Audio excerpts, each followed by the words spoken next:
Hi there. Welcome to the Biz Communication Show. I'm your host, Bill Lampton, the Biz Communication Guy. You and I are going to learn today from a tremendous expert in the area of communication.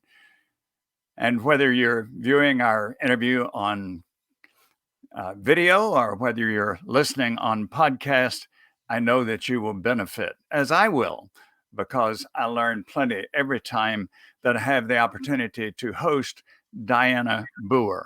Dianna Booher comes to us from the greater Dallas Fort Worth Metroplex, Colleyville, Texas. Now, you may not have met Dianna Booher yet, but chances are you have one of her books on your shelf. I can tell you, I've got several of them. She's the best selling author of 49 books. I've often told her she's written more books than some of us have read. 49 books published in 62 foreign language editions with nearly 4 million copies sold. Her books are published by Penguin Random House, Simon & Schuster, HarperCollins, and McGraw-Hill. Her latest titles include Faster, Fewer, Better Emails, Communicate Like a Leader, What More Can I Say? Why Communication Fails and What to Do About It, Creating Personal Presence.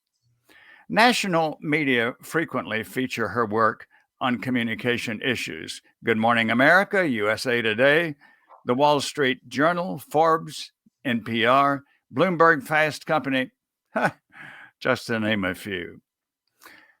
Dianna's clients include more than 1/3 of the Fortune 500, plus governmental agencies like the Navy, the Army, the IRS, and NASA. But, and I love this, Dianna tells me there's one client where she's absolutely failed to improve communication, the U.S. Senate. How well I can agree. So let's welcome Dianna Booher. Hello, Dianna. Hello. Great to be with you, Bill. Yes, it's terrific to be with you. And several weeks ago, I noticed a post, and I read all your posts on LinkedIn, and I noticed one where you talked about civility. And you said, really, what the world needs in communication is both clarity and civility. Now, you and I are well aware, as are our viewers and listeners, that even, I guess, in the first grade, they start teaching us clarity.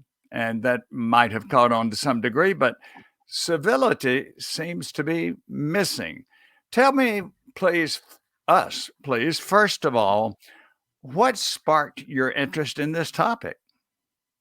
I think social media and politics, both of those. I can't do anything about politics.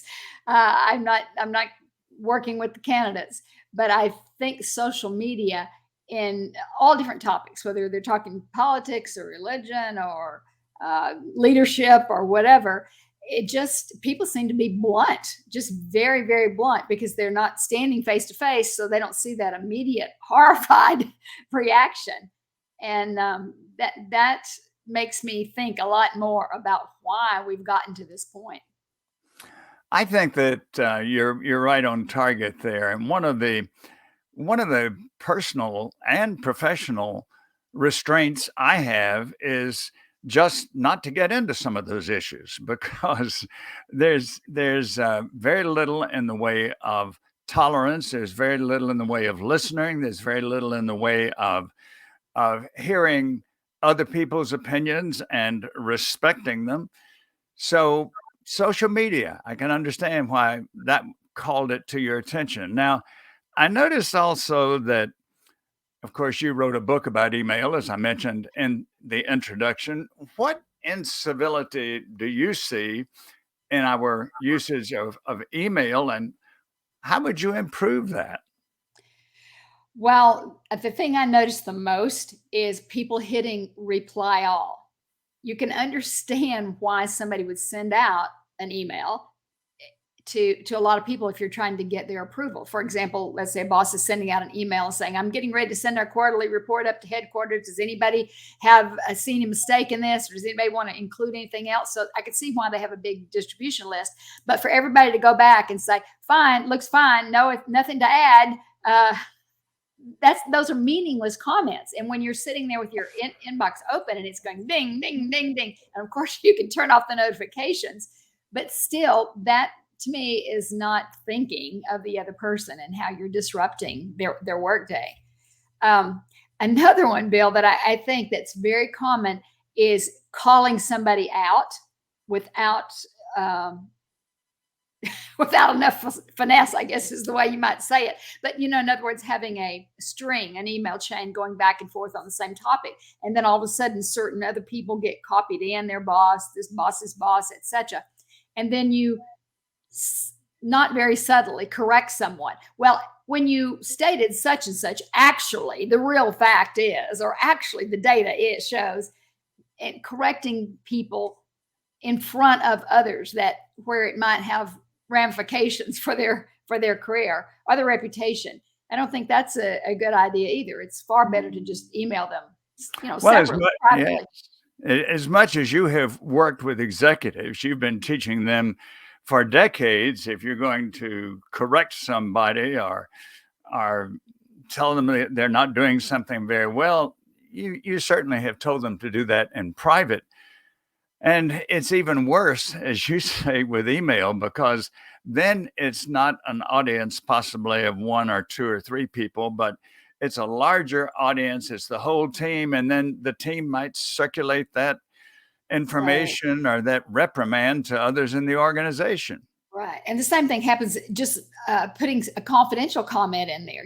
Maybe you think you're just talking to two or three people at once, talking directly to one person. You've copied a couple of people and you say, well, just between you and me, Frank really didn't know what he was doing when he did that survey. And then later the chain, other people get added to that chain and are copied. And they forget, the person who made that kind of comment forgets that personal dig is somewhere in there, and the person who gets that copy may go back and read the whole string.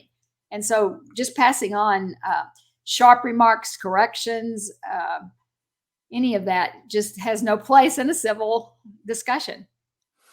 And I think another point that you certainly wrote about in your book, and you and I have both worked with clients and trying to educate them about the best use of email. One important point is, and sometimes we forget this, but one very important point is that something that is said in writing, which might have potential negative ramifications, it's much stronger in writing than it is if you're just talking to somebody. For example, if I were talking to you, Dianna, and just talking with you face to face, and I said something to the effect of, here's a point I believe you can improve on. You're looking at me and I'm smiling, and you're taking that in good faith. But if you just get a one sentence email that says that, it's much harsher, isn't it? Yes, and people tend to stew over that and think, what can I read? What do they really mean? And along that same line, Bill, is being brief. Some people pride themselves on being brief, but brevity can lead to bluntness. I just sent out an email to a group of 12 for a private little get together that I was going to have. And most of them said, looking forward to it. See you then. Got it on my calendar. But somebody said, I'll be there. And just because of that, no other extra comment, it got the point across, but it sounds blunt. So brevity is not always good, particularly if the message could be taken in a negative way. Yes, maybe something to the effect, I'll be there. Thanks for the invitation. Looking forward to it, or something like that. And during my 20 years in management, there was one point I noticed, and that was before email, but we had other ways of sending messages. To me, civility could sometimes, even from an executive, could sometimes include the word please. Yeah, there are a lot of pleasantries that should work their way into those executive emails, because they sound, by the nature of their role, they're directive. They're giving people instructions. They're telling, yes, this is approved, or no, it's not. But it's even more important to add those pleasantries. Please, thank you, I would appreciate it, etc. And some people just don't buy into that. They think I'm the boss, I'll just say what I want and move on. But I think it's really important to get the person's buy-in and to build connection. And I think, Bill, the reason people have a wrong tone in email a lot of times is they don't understand the difference between emphasis. When you're speaking, I can hit a word, I can inflect, lower my voice, inflect a word for emphasis, but people don't know how to do that in writing. And that what they're saying does not come across in the way they intended. And that makes a lot of emails sound angry or incivil.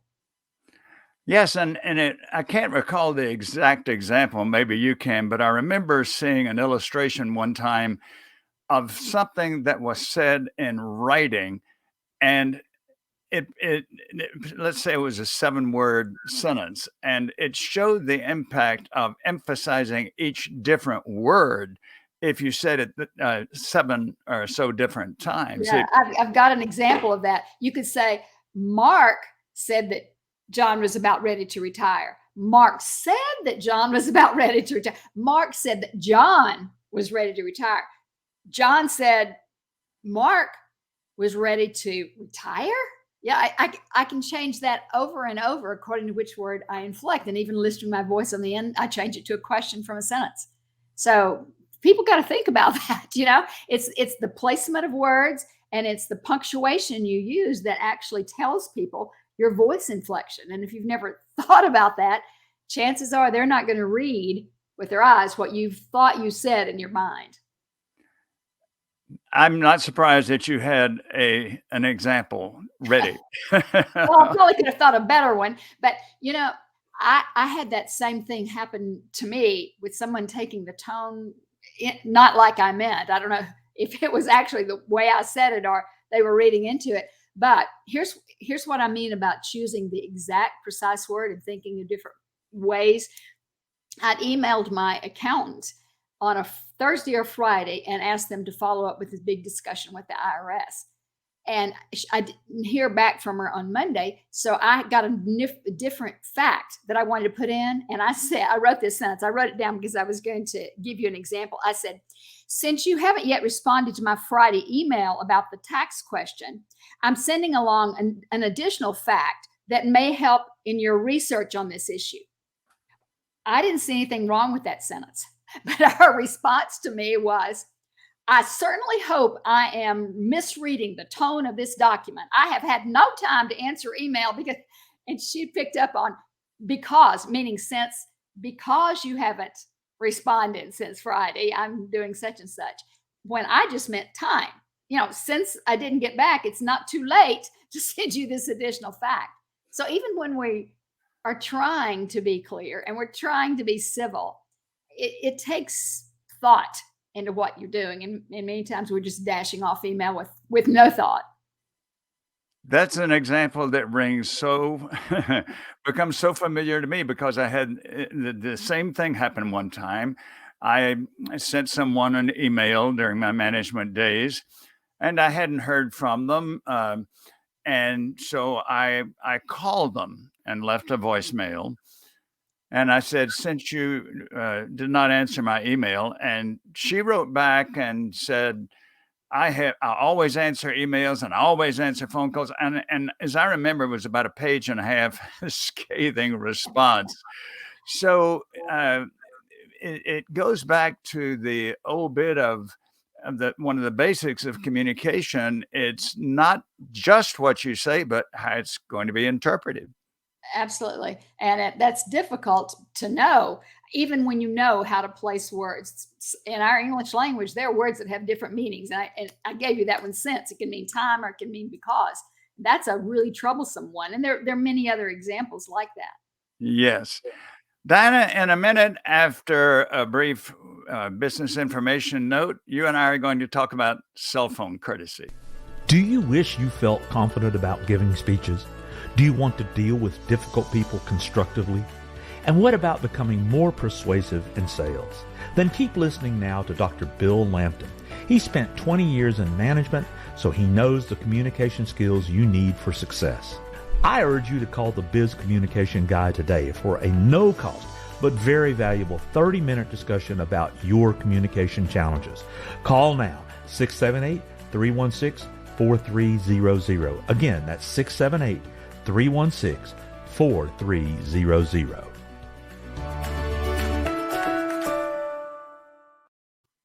Speaking of calling, let's get back to our discussion about cell phones. Oh my! I know you've written a book about email. You could write volumes about cell phone uh, misuse and incivility. What would be a couple of examples that come to mind right away? Well, one is talking loudly on a private phone call when a lot of other people are around. It not only is a security issue if you're giving out your phone number, or it's just they can't think, they can't focus on what they're doing because you're talking so loudly on your phone. I'll give you a great correction for that I found out. A friend of mine told me she did. She was sitting at the airport in a lounge, and some guy was, trying to impress people, I guess, saying, this is so-and-so calling, leaving his name. He kept leaving his phone number and said, call me back. I need to talk to you about X. And talking to his financial advisor, and just kept on call after call after call. And finally, she had heard his number. She wrote it down and she texted him and says, the people around you seated at gate 31 wish you would shut up. That's a fabulous response. That is a fabulous response. You got the message. Well, I remember, and you and I talked about this one time on LinkedIn. I remember a situation where my wife Sandra and I were in a small dining breakfast room at a motel, and one lady there, and it could have been a guy, so I'm not picking anybody, I just happened to be a lady. One lady there decided to let every one of us know how many cities she had her corporation in, and she called each one and let us all hear that. And I'll have to say that as my wife was leaving the breakfast area, she let the caller know that that we didn't need to know everything that she had been trying to flaunt in the way of her business. So certainly that's one bit is not just making it's supposed to be a private phone call, right? Right. That's the term. That's the key word, operative word there, private.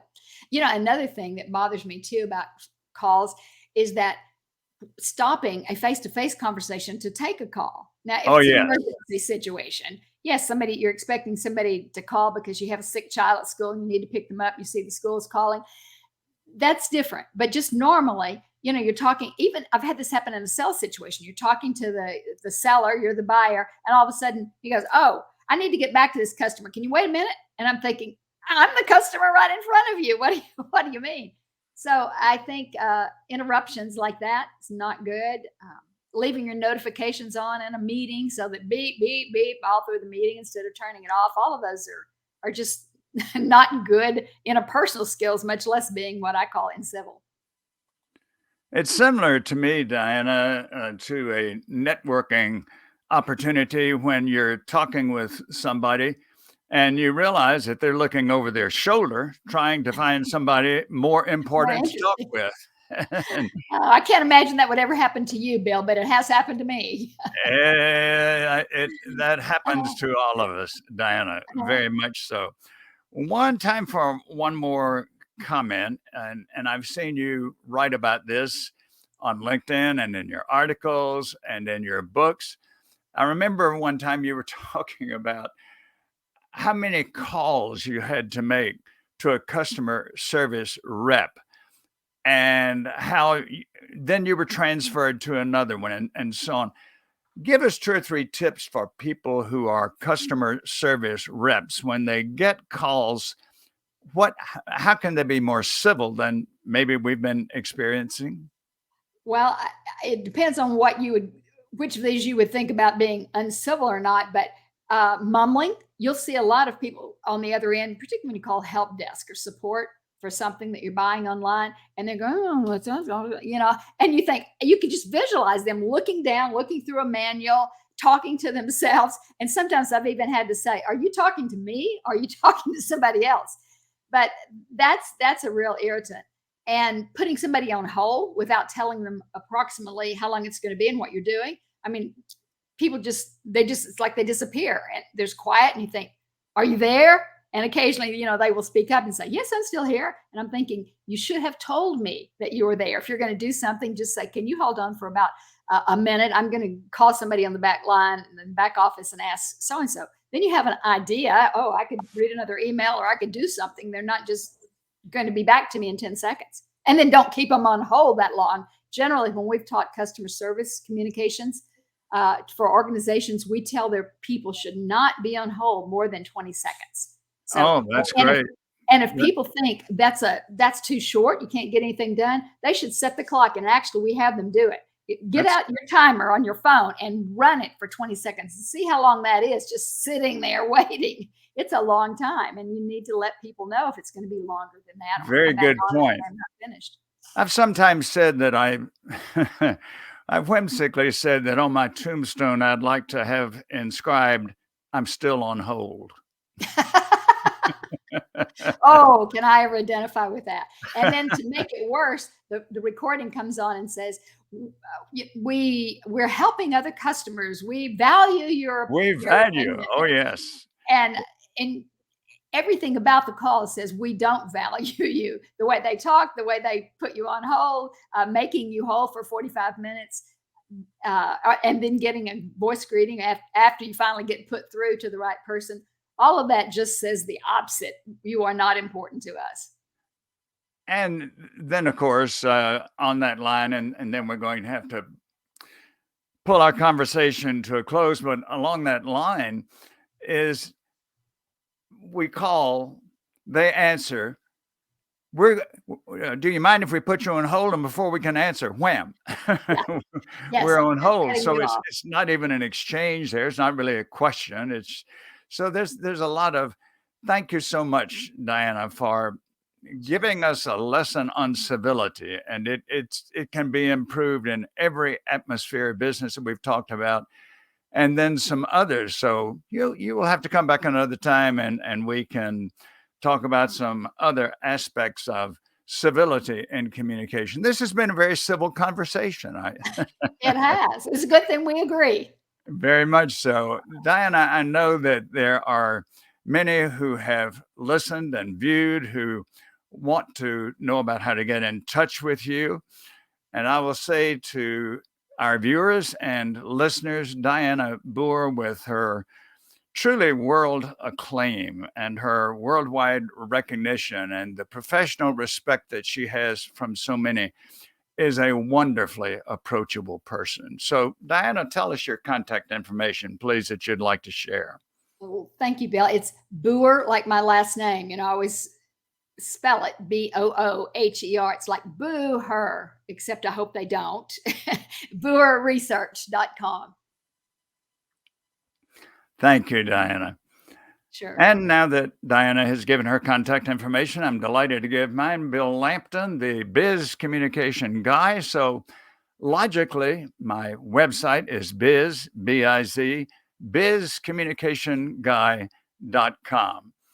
And I also invite you to go to YouTube and check into my YouTube channel. My YouTube channel is Bill Lampton, Ph.D.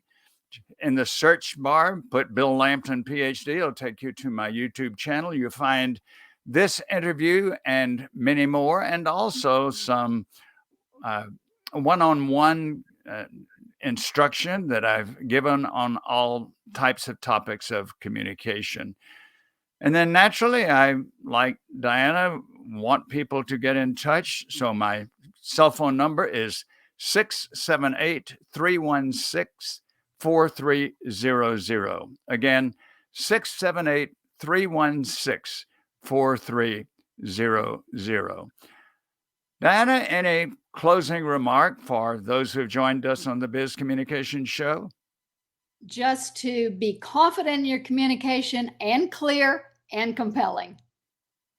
That's a big order right there. And I certainly encourage anybody who is not familiar with Dianna Booher's books, get them. I've got practically a shelf full of them. I've told her to quit writing. I can't keep up with them. I can't read as fast as she writes.